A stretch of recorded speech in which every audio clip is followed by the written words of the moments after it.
악인을 자꾸 의식 무의식적으로 필요로 하는 분들이 계세요. 예를 들어서 정말 질 나쁘거나 못된 직장 상사. 이 직장 상사를 보고도 떠나질 못하는 겁니다. 자, 왜 그런지 아십니까?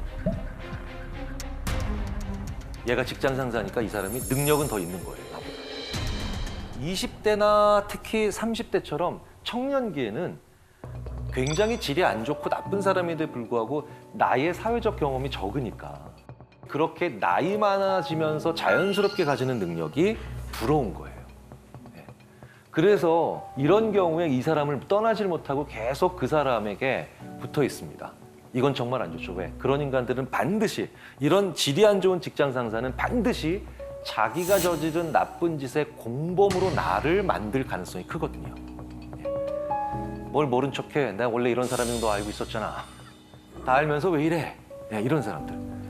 실제로 자기 민낯이 들어갈 때 다 알면서 왜 그래? 네. 알면서 왜 모른 척하고 있어? 이런 식으로 얘기를 하는 사람들 치고 단 한 케이스도 저는 예외적인 케이스 없이 다 나쁜 사람이었어요. 나쁜 선배죠. 자, 근데 세 번째가 있어요. 이건 나이가 젊은 분이든 아니면 상당히 나이가 있는 분들이든 가리지 않고 나타나는 유형입니다. 이게 바로 이른바 에코이스트예요. 이른바 네타시오 증후군. 에코이스트는 나르시시스트랑 정반대예요. 뭐냐? 뭔가 잘못되면 생각도 안 하고 내 잘못이라고 얘기를 해요. 진짜로 뭐만 해도 자기가 뭘 잘못했나를 먼저 생각해요. 그러니까 남한테 피해 주는 걸 너무 싫어하기 때문이기도 그렇죠. 이 모든 것들을 자기 책임이고 그렇기 때문에 상대방의 나쁜 짓에도 내가 혹시 부족해서 이런 일이 벌어지는 게 아닌가라고 생각하는 이 에코이스트는 그렇기 때문에 오로지 자신만을 생각하는 이 나르시시즘에 사로잡힌 나르시시스트에 대해 가장 착취당하기 쉽겠죠. 네. 가장 먹잇감 되기 쉽겠죠.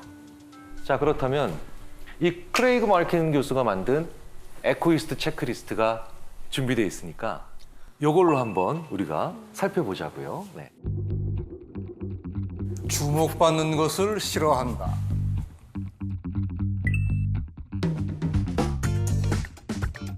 네. 문제가 발생하면 내 탓부터 한다. 유독 자기 자신에게 엄격하다. 남에게 폐 끼치는 걸 싫어한다. 타인과의 갈등을 회피한다.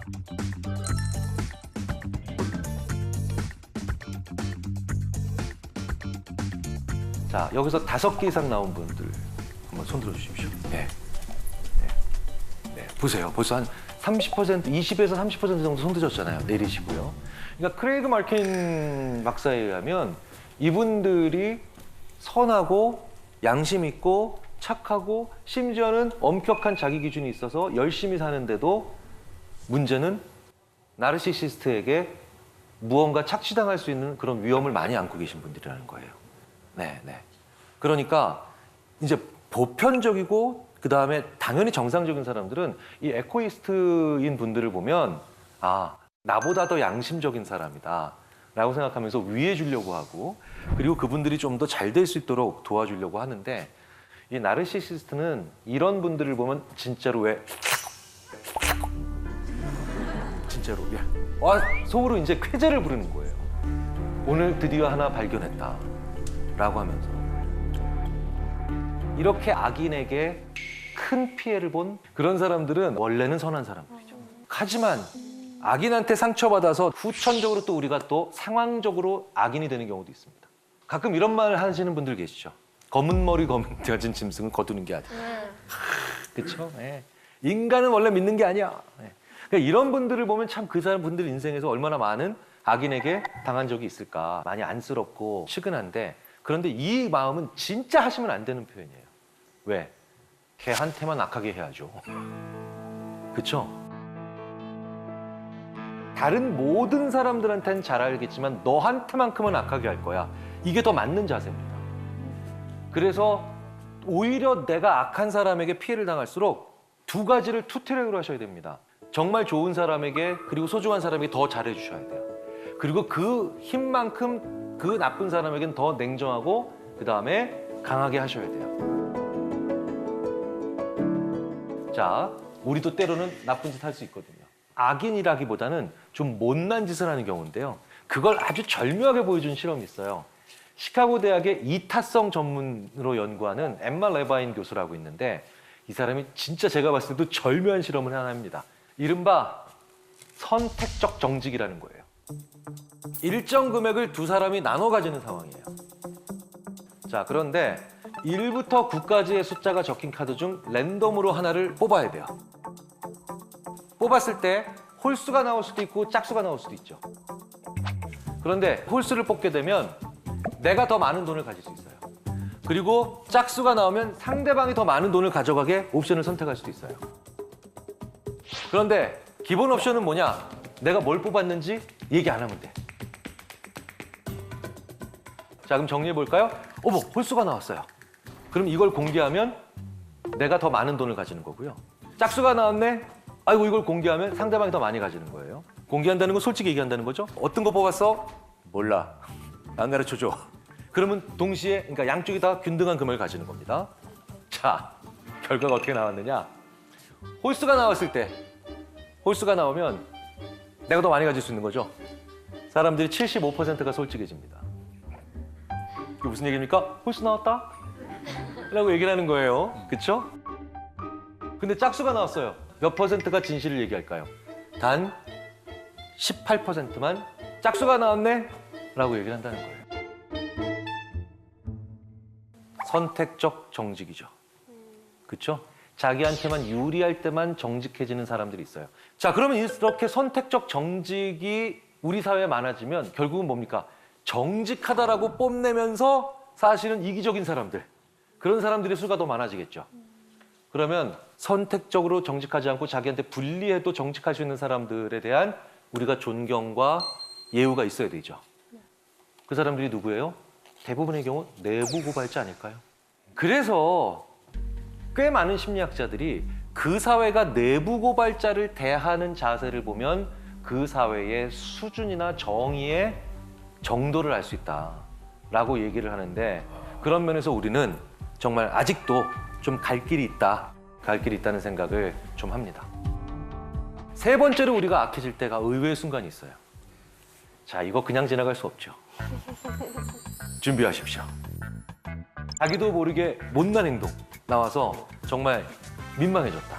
저는 배가 고프면 배고파라는 얘기만 거의 한 10만 번 한다는 얘기를 많이 들어요. 남의 화가 얘기를 나요? 아니 화는 안 내는데 남의 얘기를 안 들어요. 계속 배고프다는 네네네. 얘기만 해요. 배고파. 배고파 밥 먹자 배고파 이 얘기만 본능이니까. 계속해요. 네네네. 훨씬 낫네요. 저는 실제로 화를 내거든요.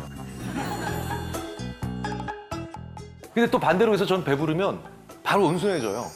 그래서 대판 부부싸움을 한 2시간 한 적이 있었는데, 유학 시절에 비빔국수에다가 계란 3개 딱 넣고 만들어주니까 제가 또 먹으면서 그래 뭐 별일 있어?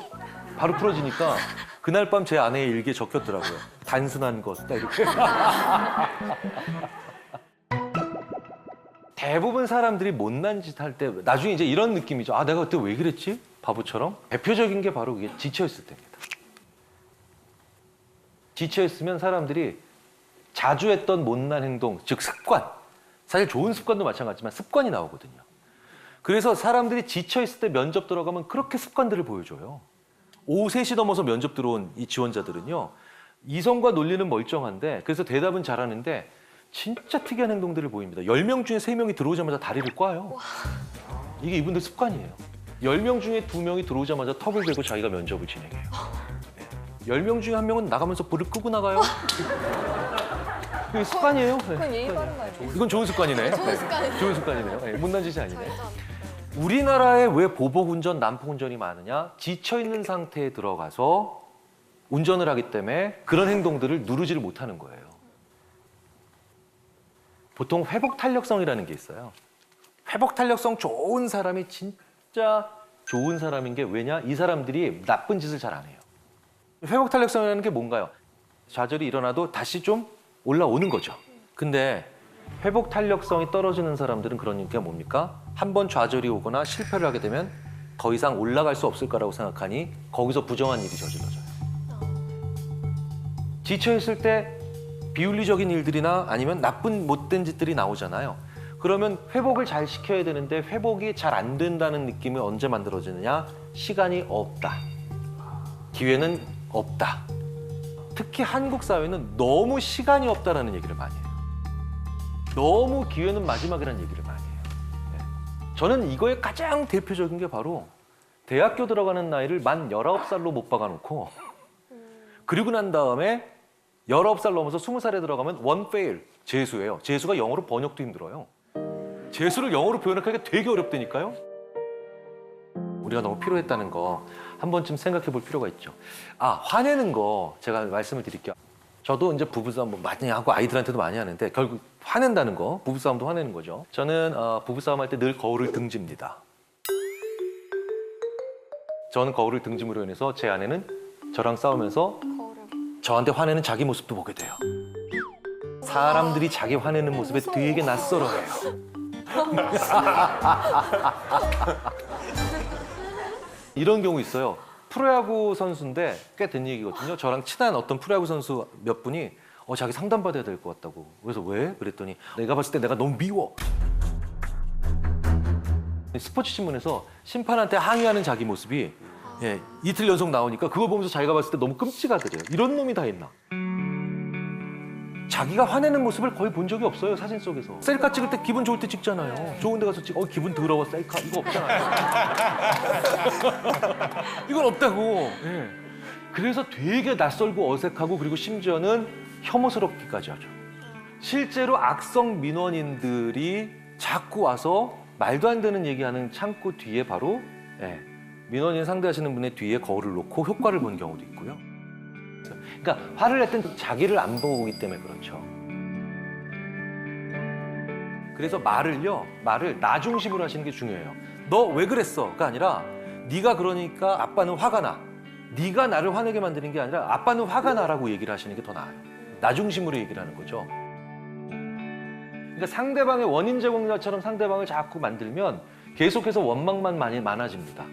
그런데 나는 지금 슬퍼, 나는 지금 화가 나, 나는 지금 삐졌어, 나는 지금 속상해 이렇게 나를 중심으로 언어를 하면 상대방도 훨씬 더 나에게 맞춰주기 좋고 나도 상대방에게 좀 더 조절하기가 쉬워져요.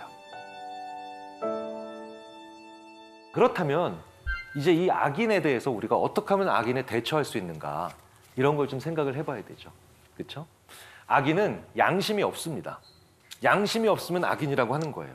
사이코패스든 소시오패스든 나르시시스트든 양심이 없으면 그런데 이 양심은 뭘까요? 종교적인 양심이랑은 좀 다르죠. 종교적인 양심은 신에게 내가 잘못했을 때 처벌받을 것 같다라고 하는 그런 두려움에 좀 많이 기인합니다. 그런데 심리학에서 얘기하는 양심은 그게 아니에요. 연민과 애착이에요.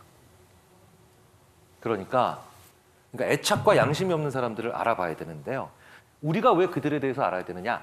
우리가 아우스마트라는 개념으로 얘기를 해요. 자, 마사 스타우트라고 하는 그 소시오패스를 정말 오랫동안 연구해온 심리학자가 있습니다.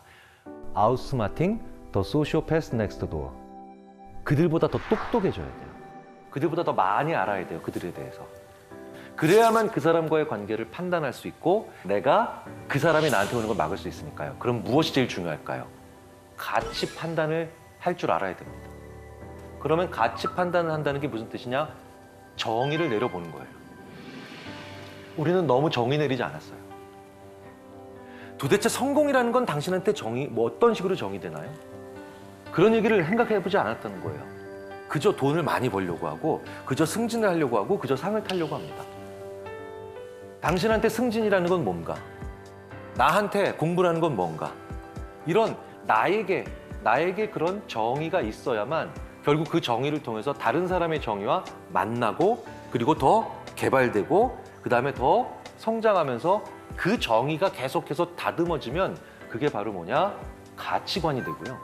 그 가치관이 이제 더 살을 붓고 더 정교화되면 그게 철학이 돼요. 그런데 그 가치와 관계에 대한 정의가 하나도 없으니까 그 사람이 나한테 어떤 관계인지 정의 내리지 못하니 늘 당하는 거죠. 예를 들자면 어떤 부인이 끊임없이 폭력적인 남편한테 계속해서 당하고 있습니다. 그런데 그 부인이 만약에 부부란 서로 어떠한 일이 있어도 서로 상대방에게 해를 끼치면 안 된다라고 하는 정의를 가지고 있다고 쳐보자고요. 그러면 훨씬 더 그 폭력적인 남편에 대해서 내가 더 잘 대응할 수 있고 단호하게 적응할 수도 있겠죠. 의외로 우리는 그런데 학교 다니면서 그것에 대한 당신의 정의는 이라는 시험을 풀어본 적이 없어요. 그죠? 그런데 이런 문제를 우리가 학교에서 배우지 않았으니 생활에서 우리 삶 속에서 해봐야 됩니다. 이제 아예 손절해야 될 사람들을 이제 알아봐야 되겠죠. 아, 이게 악인인지 손절해야 되는지 아리송해. 이런 분들에 대해서 좀 고민하신 게 있으면 이제 질문을 좀 받아보겠습니다. 이제 주변에 자기 얘기만 하는 친구 있잖아요. 난 오늘 이래서 힘들었고 나 이래서 오늘 이런 사람 만나서 너무 힘들었어. 이런 자기 얘기만 하소연을 많이 하는 친구가 있는데 그 친구를 만나면 그래서 기가 쫙 빨려서 오는 거예요. 뭔가 힘을 얻고 오고 싶은데. 일종의 이제 에너지 뱀파이어죠. 소위 말하는 대화 독점자라고 불러야 되는데 인간에게 있어서는 거울 유론이라는 게 있는데 거울 유론이 뭐냐? 상대방을 보면서 비슷해지거나 공감하거나 배우려고 하는 그런 거거든요. 그러니까 뭐냐? 세상에 와서 그런 계속해서 부정적이고 힘들고 괴로운 얘기만 하면 내 뇌도 그런 불행으로 가까이 같이 간다는 거예요. 그런 것 같아요. 이게 기운이 싹 빨려서 오더라고요. 뇌는 계속해서 실제로 엄청난 스트레스를 받아요.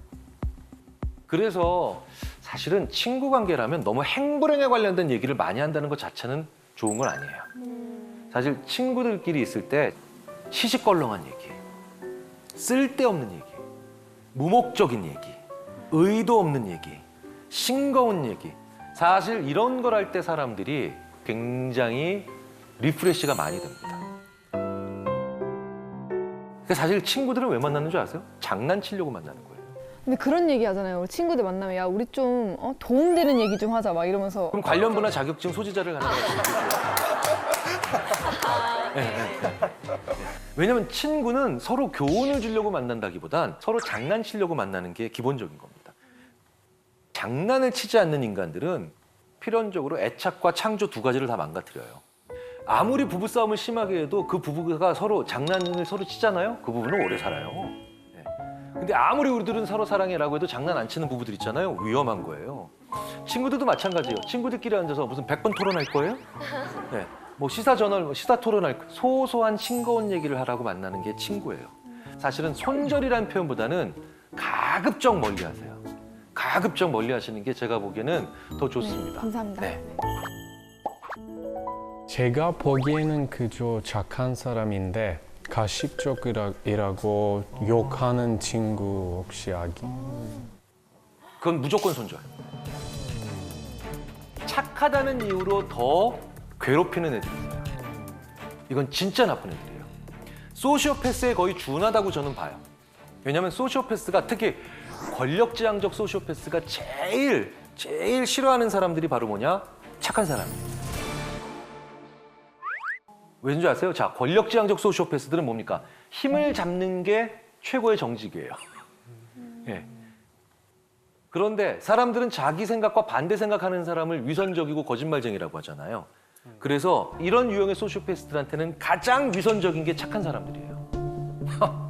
정말 저 자식 속은 안 저럴걸? 그러니까 위선적이라고 생각하니까 더 많이 괴롭힐 수 있는 거예요.